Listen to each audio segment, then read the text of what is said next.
No niin, Veli-Pekan kanssa lähdetty reissuun. Kyseessä viikonlopun vaellus 3 päivää Stavangerin lähimaastoissa Lyssefjordilla. Tänään vähän kävelyä ja käydään kattoo Breakestolenia ja huomenna kanotoidaan sitten Lyssefjordia ja sunnuntaina sitten käydään vielä Kjerak mahdollisesti kattoo. Semmonen. Ville kanssa ollaan kämppiksi ja nyt päästään koettelemaan tätä meidän elämää tässä sateessa. Tervetuloa mukaan! Kyllä.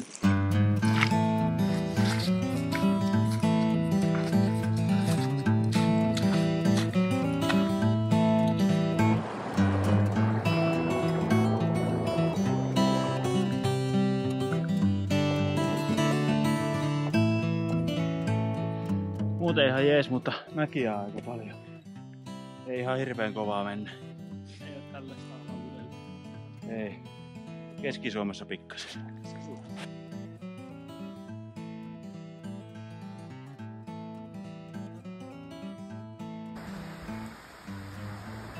Jotenkin kun katsoo vaikka sen Leiniön videoita, niin se jotenkin onnistuu vangitsemaan sen rauhan siihen videoon. Tavoite on sama. Hyvin sä vedät. Ja taas rupes satamaan. Käsittääkseni täällä Norjan länsirannikolla sataa aika paljon, kun tuolta Atlantilta tulevat säärintamat törmää noihin vuoriin, niin sit siinä vaiheessa se heittää sateen alas. Näin mä oon sen ymmärtänyt, sen takia tää länsi on aika sateinen paikka. Varsinkin näin syksyllä. Kyllä. Joo. Huomenna paistaa aurinko.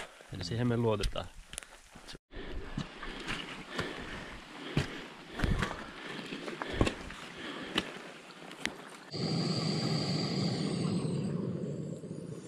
No niin, Breakestoleni Basecampille saavuttu, kunnon turistirysä ja kohta jatketaan lounaan jälkeen matkaa ylöspäin. Aiheutetaan tässä VP-kassa pientä hämmennystä. Tuolla on varmaan 5-8 turistipussia ja me sitten painellaan näitä vastaan näiden rinkkojen ja melojen kanssa, niin vähän jengi kahtoo. Ville ja kansanvaellus.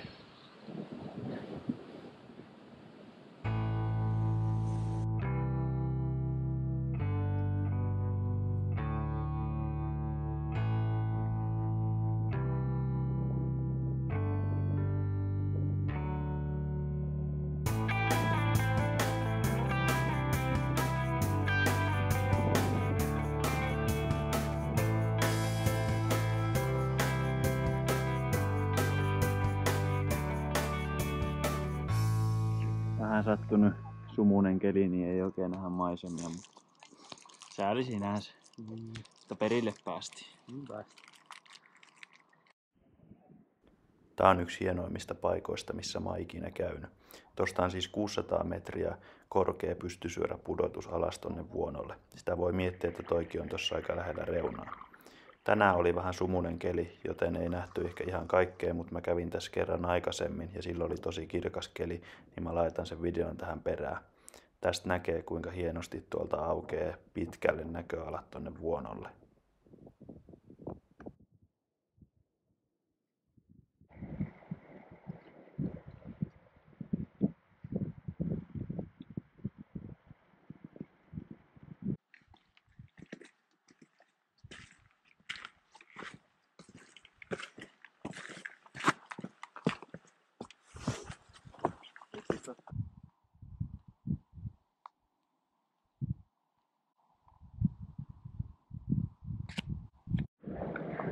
No niin, käytiin hakee rinkat takas ja jatketaan eteenpäin. On kyllä tosi haastava kulkusta maastoa vai mitä VP? Pitää hyvä varoilla autoja.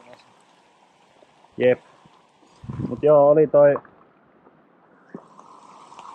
hieno se Breakestolen, vaikka ei mitään nähty, kun oli tosi sumusta, mutta se reitti sinne sitä Basecampista oli vähän kuin hyvä leppa.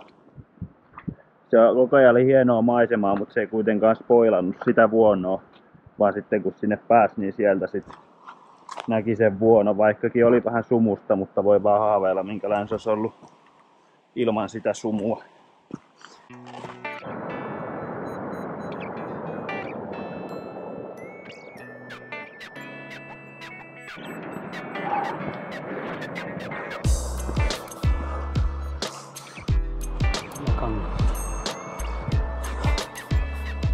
Ei.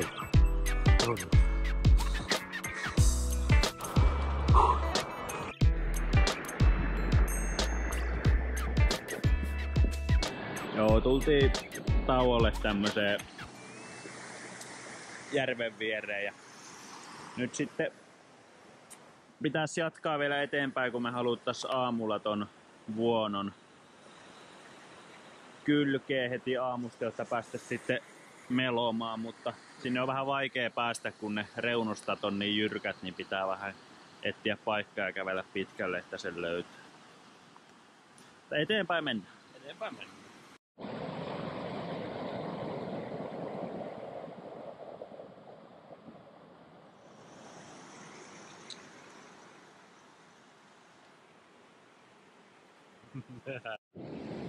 Jaha.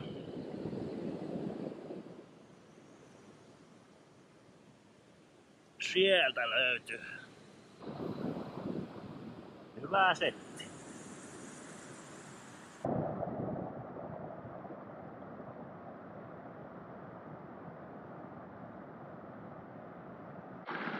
Tämmönen palohommiksi.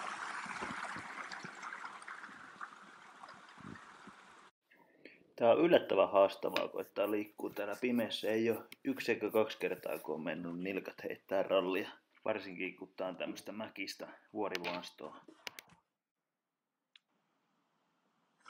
Teltalle päästy, teltta pystyssä. Illan dinneri tässä. Yöhön se meni kello 12. Siellä on romppeet. Kohta sitten unille vaan. Kyllä. Hyvää yötä.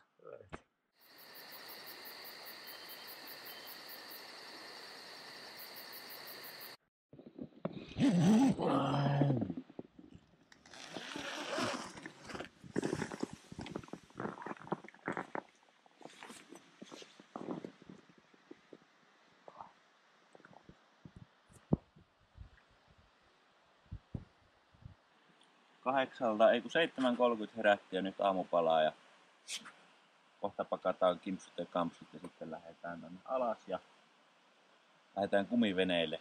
Aika jännä päivä tiedossa, katsotaan mitä tulee.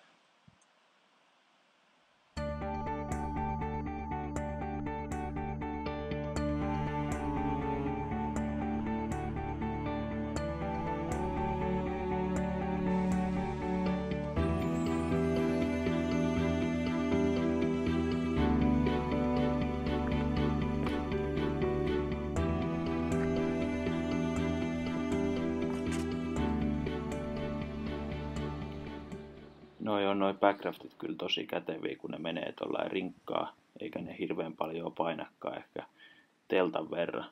Ollaan Suomessa aikaisemminkin pari reissua tehty, niin on ollut kyllä kätevä, kun kuljettaminen ei ole mikään ongelma. Ja täyttökin onnistuu noin nopeasti. No niin VP, vesille päästy. Maistuuko? Maistuu. Näkee ihan uudesta perspektiivistä tän koko mesta, jotenkin tosi hieno. Kiva vaihtelua tälle reissulle, että ensin vähän niinku porrottautuu siihen kävelyyn ja sitten tuleekin tämmöstä, niin antaa ihan uuden perspektiivin. Jep. Ihan totta.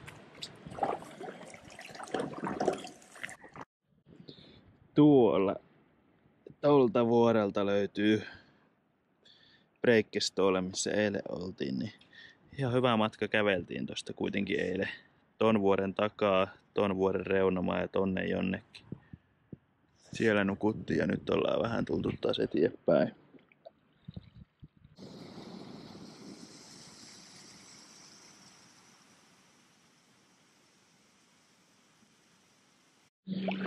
Tän reissun jälkeen VP saat 1 000 000 melaheilautuksen mies.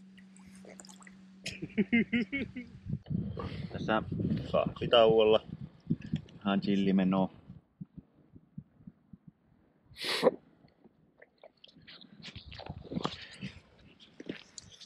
Ei oo paljon enää jäljellä. Siis taukoa. Niin, Niin, tauko. Siinä on flöri ja sieltä voi nähdä, että tuossa menee noiden puitten välissä tommoset portaat, niin 4000 puuporrasta. Voi olla aika tiukka setti, jos vetäis ylös. Mutta onneksi ei tarvitse. Sinne lounaalle. Aikaisemmalla ressulla kuitenkin tartti vetää ne puuportaat ylös, niin tästä pieni makupala siitä ressusta oli aika tuskainen.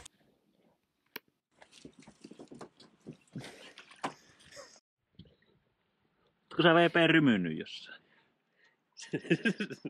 Se on sitä poikien seikkailuelämää. Niin se on. Sen pitää näkyä vaatteissakin.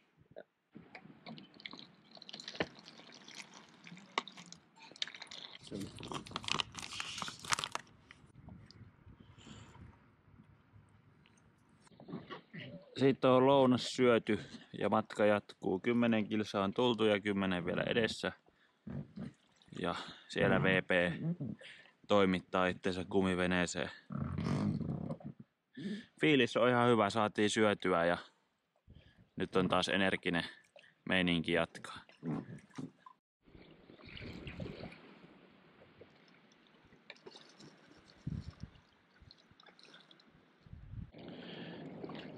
Nämä muodot täällä on siis niin isoja, että menee ihan hahmotuskyky, että mihin on ja miten pitkä matka. Ajatellaan, että toi tossa noin on yli tonnin korkea. Tossa oikealla ihan sairasta.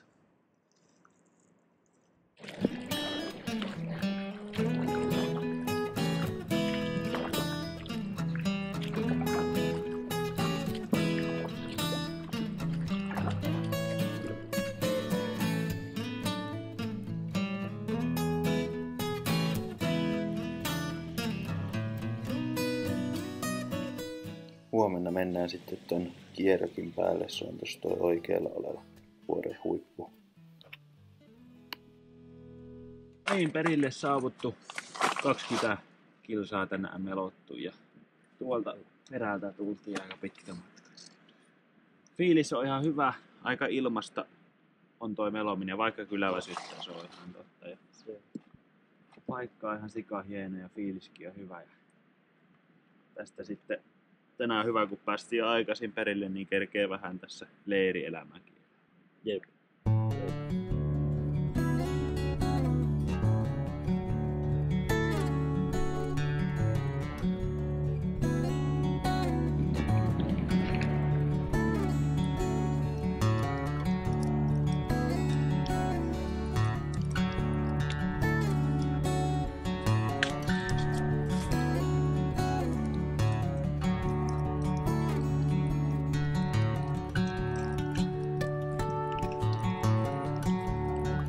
Mikäs on VP ollut paras hetki reissussa? Niin. Tätä piti miettiä ja mietittiinkin, jotta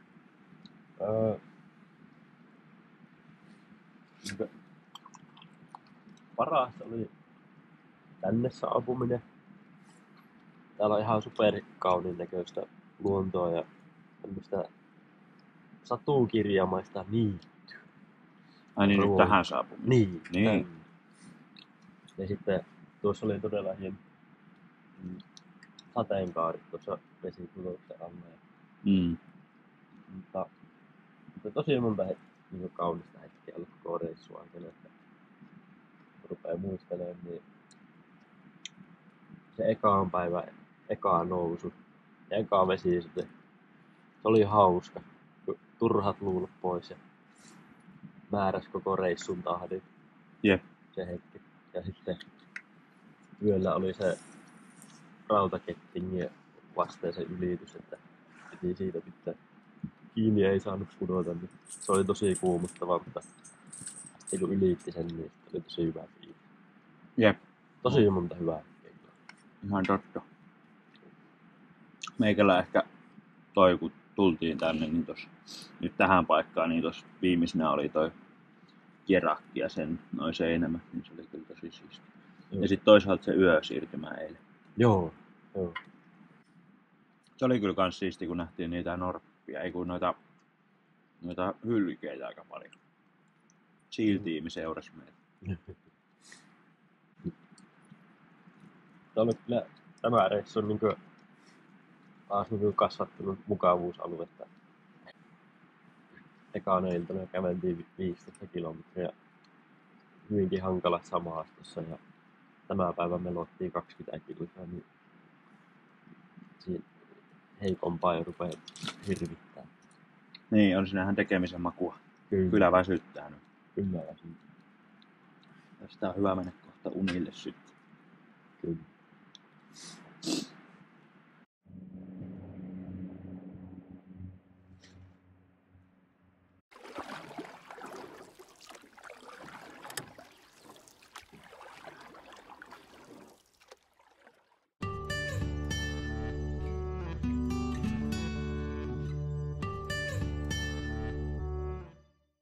Kello on 7.30 ja viimeisen päivän aamu 4 kilsaa Lyssebotniin ja sieltä saadaan autokuljetus ton vaellusreitin alkupisteelle ja siitä sitten lähdetään sinne. Nyt 4 kilsaa vielä melontaa ja nautiskelua.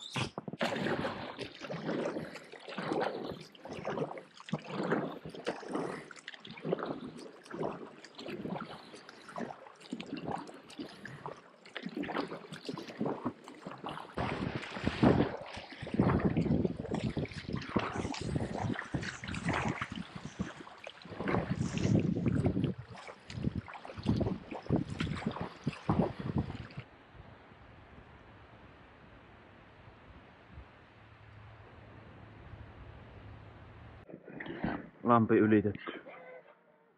Monta kilsaa me saavutettiin? 25. 25. Yes. Nyt sitten kimpsut kasaan ja nopeasti autokyytiin. Vuorelle. Hessan.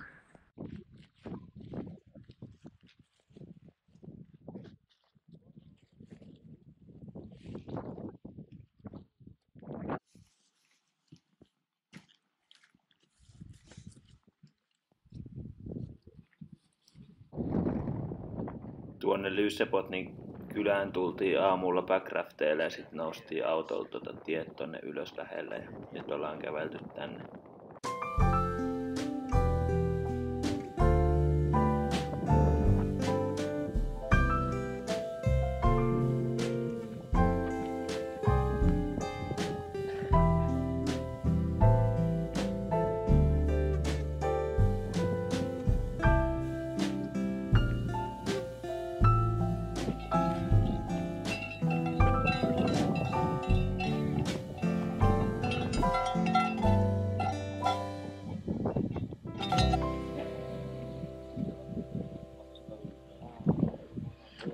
Tuolla sitä leiriydyttiin eilen.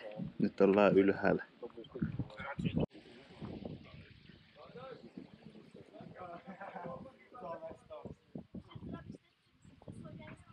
Tää on kyllä aika mielenkiintoinen paikka, kun toi kivi on tossa niin 20 metriä kertaa 2 metriä, se on niin kilometrin korkeudessa. Sitten siinä käy tuhansia turisteja vuodessa, mutta yksikään ei ole vielä tippunut. Sen lisäksi täällä Kierakilla harrastetaan base-jumppausta ja kiipeilyä. Tuossa on aika siistin näköinen kilometrin korkea vuoriseinämä, jota on varmasti siisti kiivetä ja siisti tosta taas kans hypätä alas, kuten tästä nyt näkyy.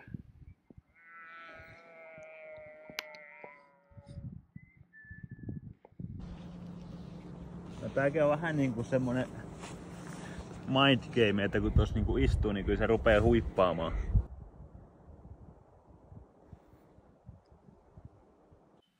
Reissun viimeiset kahvit alkaa tässä keittymään.